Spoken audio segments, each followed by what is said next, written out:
उसमें चलिए नजर डालते हैं तेलंगाना की कुछ मुख्य खबरों पर। पहली खबर आपको बता दें महबूब नगर से है, जहां जिला कलेक्टर खुशबू गुप्ता ने मंडमाबाद मंडल के गंडिंगा स्थित केजीबीवी स्कूल का औचक निरीक्षण किया। निरीक्षण के दौरान ड्यूटी में लापरवाही पाए जाने पर स्पेशल ऑफिसर पावनी, अंग्रेजी शिक्षिका शोभा और नाइट वॉचमैन जैतून बेगम को निलंबित कर दिया गया। इसके बाद कलेक्टर ने छात्रों को दी जा रही शिक्षा और सुविधाओं के बारे में जानकारी ली और किचन रूम का भी निरीक्षण किया। इस दौरान अन्य अधिकारी भी मौके पर मौजूद रहे।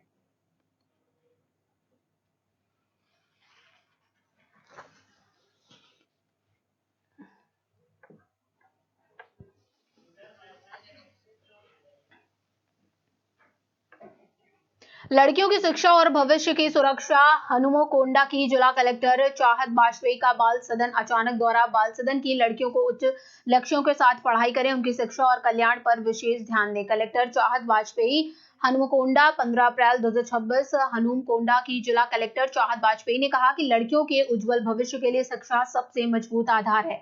बाल सदन में रहने वाली हर लड़की को उच्च लक्ष्य रखकर मेहनत से पढ़ना चाहिए। बुधवार को जिला कलेक्टर चाहत बाजपेयी ने हनुमकोंडा के सबीदारी इलाके में स्थित लड़कियों के बाल सदन का अचानक दौरा किया।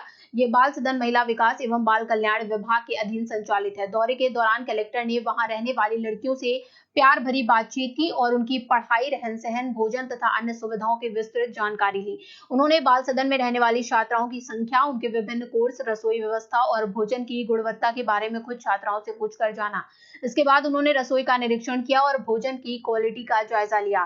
कलेक्टर ने गर्मी की छुट्टियों के दौरान लड़कियों की उपस्थिति और गोद लेने, एडॉप्शन की प्रक्रिया के बारे में जिला बाल कल्याण अधिकारी विश्वजा और सुपरिटेंडेंट कल्याणी से जानकारी हासिल की। इस अवसर पर कलेक्टर चाहत बाजपेयी ने कहा, बाल सदन की लड़कियों के लिए अधिकारी विशेष ध्यान दें।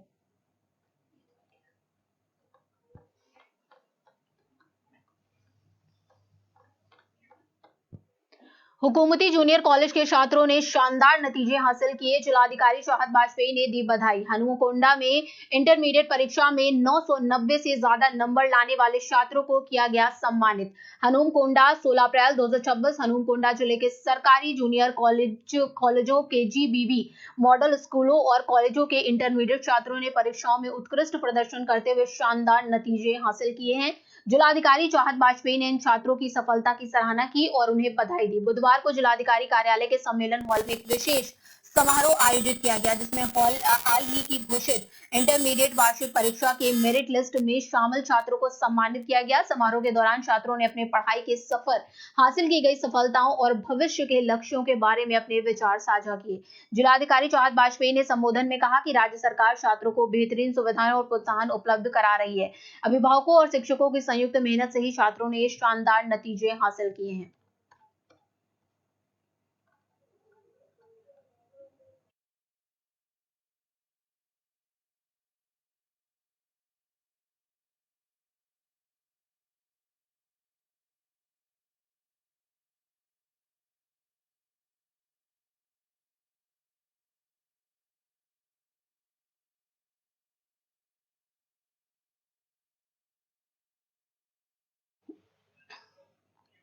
तेलंगाना के वनपर्थी जिले में राज्य योजना आयोग के उपाध्यक्ष डॉक्टर जी चित्रा रेड्डी और जिला कलेक्टर आदर्श सुरभि सहित अन्य अधिकारियों ने पब्लिक गवर्नेंस प्रोग्राम प्लान के तहत आयोजित रोड सेफ्टी वीक कार्यक्रम में भाग लिया। इस अवसर पर डॉक्टर चित्रा रेड्डी ने कहा कि विकास और कल्याण के साथ साथ जन सुरक्षा भी सरकार की पहली प्राथमिकता है। इसी के तहत पब्लिक एडमिनिस्ट्रेशन प्रोग्राम प्लान के अंतर्गत रोड सेफ्टी वीक मनाया जा रहा है। उन्होंने बताया कि मुख्यमंत्री रेवंत रेड्डी के निर्णय के अनुसार 99 दिनों के कार्यक्रम के तहत जिले के सभी मंडलों में बैठकों का आयोजन किया जाएगा। उन्होंने कहा कि सड़क सुरक्षा नियमों का पालन करना सभी की जिम्मेदारी है और हर व्यक्ति को हेलमेट पहनकर अपनी जान की रक्षा करनी चाहिए। साथ ही उन्होंने ये भी कहा कि सरकार का उद्देश्य सभी पात्र गरीबों तक कल्याणकारी योजनाओं का लाभ पहुंचाना और विकास के फल उपलब्ध कराना है। इस मौके पर दोपहिया वाहन चालकों को हेलमेट वितरित किए गए और ऑटो ड्राइवरों के लिए मुफ्त नेत्र जांच भी की गई।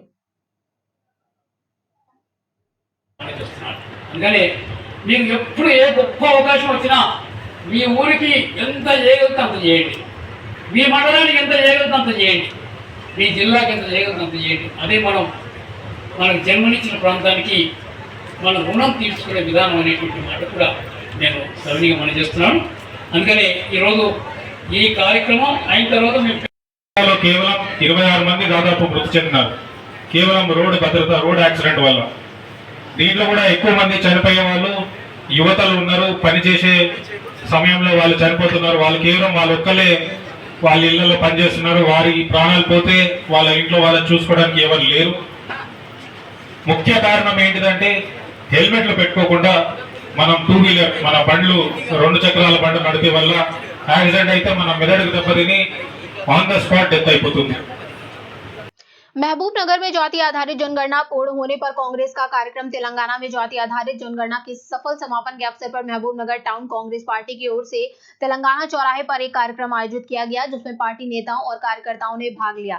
इस दौरान मल्लिकार्जुन खड़गे, सोनिया गांधी, राहुल गांधी और रेवंत रेड्डी की तस्वीरों पर दूध चढ़ाकर उन्हें सम्मान दिया गया। इस मौके पर टाउन कांग्रेस अध्यक्ष और मूडा चेयरमैन लक्ष्मण यादव ने कहा कि मुख्यमंत्री रेवंत रेड्डी के नेतृत्व में राज्य में जाति आधारित जनगणना को सफलतापूर्वक पूरा किया गया, जो एक महत्वपूर्ण उपलब्धि है। उन्होंने कहा कि राहुल गांधी लंबे समय से इस मांग को उठा रहे थे, लेकिन केंद्र सरकार ने इस दिशा में अपेक्षित कदम नहीं उठाए।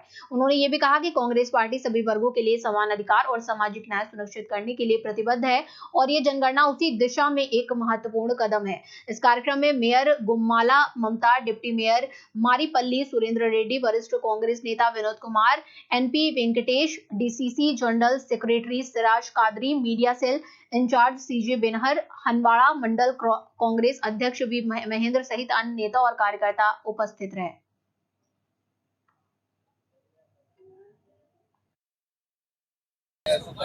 కులాల పరంగా ఏ కులం అనేది బయటికి తీసి రేవంత్ రెడ్డి గారు చెప్పారు కాబట్టి ఈ గత ప్రభుత్వంలో ఎన్ని సంవత్సరాలు ఉన్నా కూడా ఎవరు ఈ పని చేయలేరు కాబట్టి రేవంత్ రెడ్డి గారికి కృతజ్ఞతలు తెలుపుతున్నారు. రాహుల్ గాంధీ గారికి ఇందిరమ్మకి అందరికీ కృతజ్ఞతలు తెలుపుతున్నారు.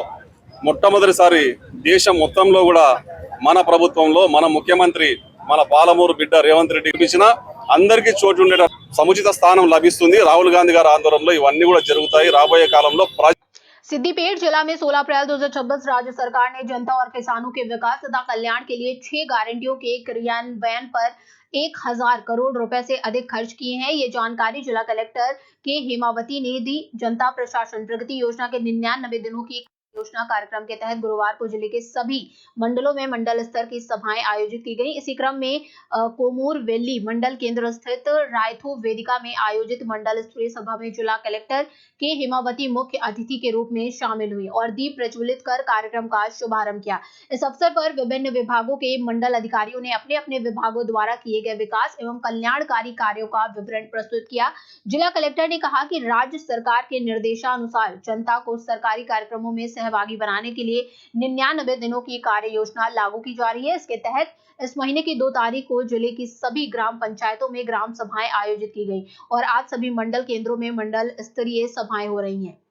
తర్వాత మనము 5 అంచెల్లో 2వ అంచె వారికి మండల స్థాయి ఈ మండల స్థాయి కార్యక్రమానికి సంబంధించి ఈ రోజు రాష్ట్ర వ్యాప్తంగా అన్ని మండల స్థాయిలో ఈ యొక్క ప్రజాపాలన ప్రకటన ప్రణాళికకు సంబంధించి సమావేశాలు నిర్వహించుకోవడం జరుగుతోంది.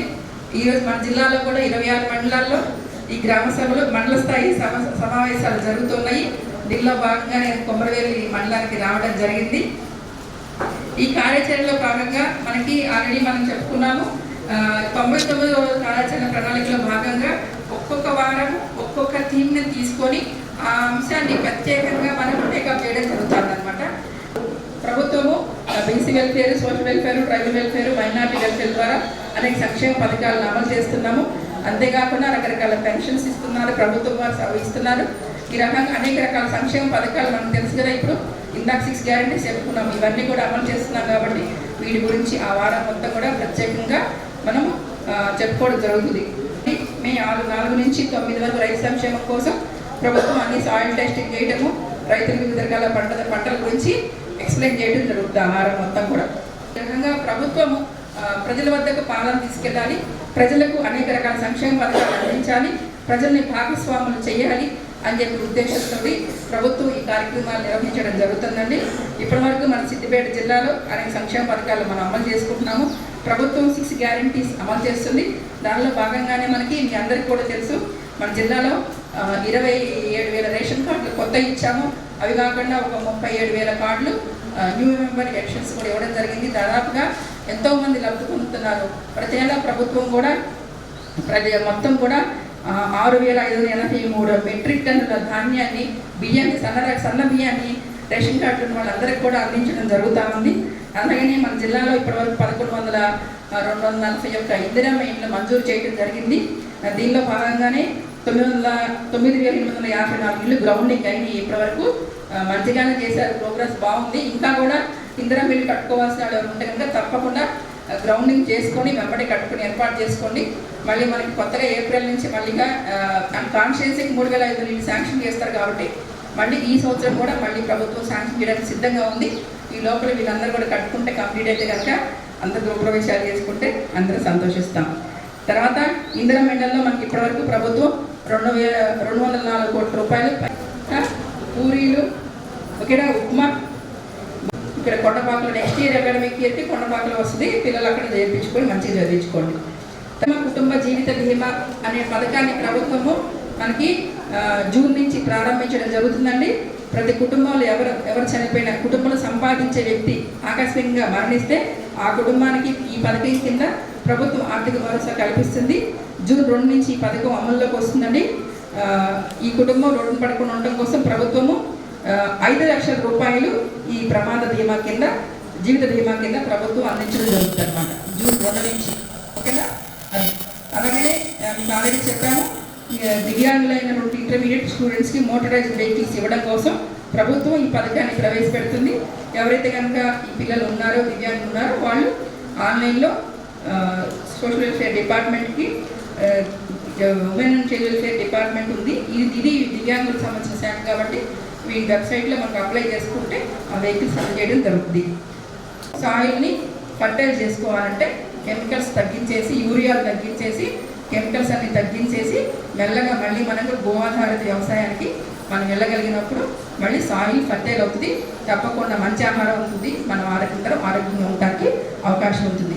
సో అందుకనే ప్రభుత్వం ఇది ప్రమోట్ చేయడం. जचेरला में अराइव अलाइव अभियान की शुरुआत, डीजीपी का संबोधन महबूबनगर। 16 अप्रैल तेलंगाना के जचेरला में पब्लिक गवर्नेंस प्रोग्रेस प्लान के तहत अराइव अलाइव रोड सेफ्टी जागरूकता अभियान का आयोजन किया गया, जिसमें राज्य के डीजीपी बी शिवधर रेड्डी ने मुख्य अतिथि के रूप में भाग लिया। चंद्र गार्डन में पुलिस और परिवहन विभाग के संयुक्त तत्वाधान में आयोजित इस कार्यक्रम में डीजीपी ने कहा कि 13 से 18 अप्रैल तक चलने वाले इस अभियान का उद्देश्य लोगों में ट्रैफिक नियमों और सड़क सुरक्षा के प्रति जागरूकता बढ़ाना और हादसों में कमी लाना है। उन्होंने चिंता जताते हुए बताया कि पिछले वर्ष राज्य में जहां करीब 800 लोगों की हत्या के मामलों में मौत हुई, वहीं लगभग 7,500 लोग सड़क हादसों में जान गंवा बैठे। इनमें अधिकतर दोपहिया वाहन चालक और पैदल यात्री थे और पीड़ितों में युवाओं की संख्या अधिक थी। डीजीपी ने लोगों से अपील की कि दोपहिया वाहन चलाते समय हेलमेट और कार चलाते समय सीट बेल्ट का अनिवार्य रूप से उपयोग करें। उन्होंने कहा कि तेज रफ्तार और लापरवाही से बचना बेहद जरूरी है। उन्होंने युवाओं से कहा कि वो अपने घरों में भी जागरूकता फैलाएं और 18 वर्ष से कम उम्र के बच्चों को वाहन चलाने से रोकें। इस मौके पर विधायक जनमपल्ली अनिरुद्ध रेड्डी ने कहा कि सड़क हादसों में हो रही मौतें चिंताजनक हैं और युवाओं को जिम्मेदारी से ट्रैफिक नियमों का पालन करना चाहिए। उन्होंने ये भी बताया कि जचेरला में ट्रैफिक दबाव को देखते हुए जल्द ही बाईपास सड़क का निर्माण किया जाएगा। जिला कलेक्टर खुशबू गुप्ता ने बताया कि दुर्घटनाओं को रोकने के लिए ब्लैक स्पॉट चिन्हित किए जा रहे हैं और साइन बोर्ड लगाए जा रहे हैं।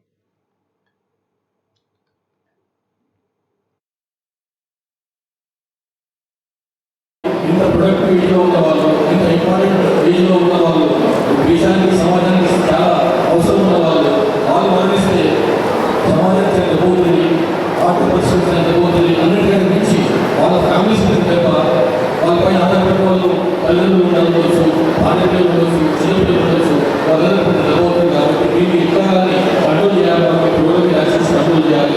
ఇది కేవలం only police department, transport department అన్న కాదు, అందరూ ప్రజలు కూడా ఇందులో గవర్నమెంట్ అయిపోవాలి, ఉపయోగం తీసుకోవాలి అనే ఉద్దేశంతో గౌరవ ముఖ్యమంత్రి రేవంత్ రెడ్డి గారి విషయాలంతా చెప్పినప్పుడు ఒక సిస్టమ్స్ అందించి ఇది పోలీస్ డిపార్ట్మెంట్, ట్రాన్స్పోర్ట్ డిపార్ట్మెంట్ కాదు, అన్ని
వెహికల్ మీద ఇద్దరు పెట్టుకోవాలి, చిన్నపిల్లలు కూర్చున్నాక చిన్నపిల్లలు పెట్టాలి. అంతేగాని సీట్ బెల్ట్ పెట్టుకోవడం ప్యారేజ్ అయిపోతున్న అవసరం ఉంది. స్కూటీ లేకపోతే టూ వీలర్ एलआरएडी में अराइव अलाइव के तहत रोड सेफ्टी जागरूकता और विशेष जांच एलआरएडी 16 अप्रैल सड़क दुर्घटनाओं की रोकथाम के उद्देश्य से चलाए जा रहे अराइव अलाइव अभियान के तहत गुरुवार को एलआरएडी नगर में सड़क सुरक्षा जागरूकता कार्यक्रम और विशेष जांच अभियान चलाया गया। इस अवसर पर एमएआरओ कार्यालय में आयोजित कार्यक्रम में अधिकारियों और कर्मचारियों को ट्रैफिक नियमों, सड़क सुरक्षा के महत्व, वाहन चालकों द्वारा बरती जाने वाली सावधानियों और सुरक्षा उपायों के बारे में विस्तार से जानकारी दी गई। इसके बाद सभी को सड़क सुरक्षा की शपथ भी दिलाई गई।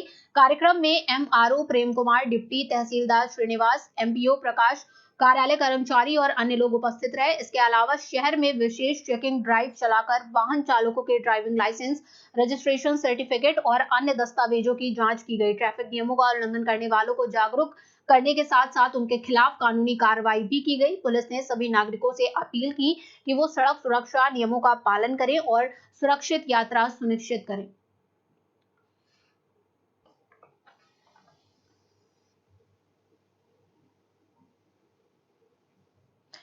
फिलहाल तेलंगाना की मुख्य खबरों में बस इतना ही। ऐसी ही तमाम खबरों के लिए आप जुड़े रहिए 4 टीवी न्यूज के साथ।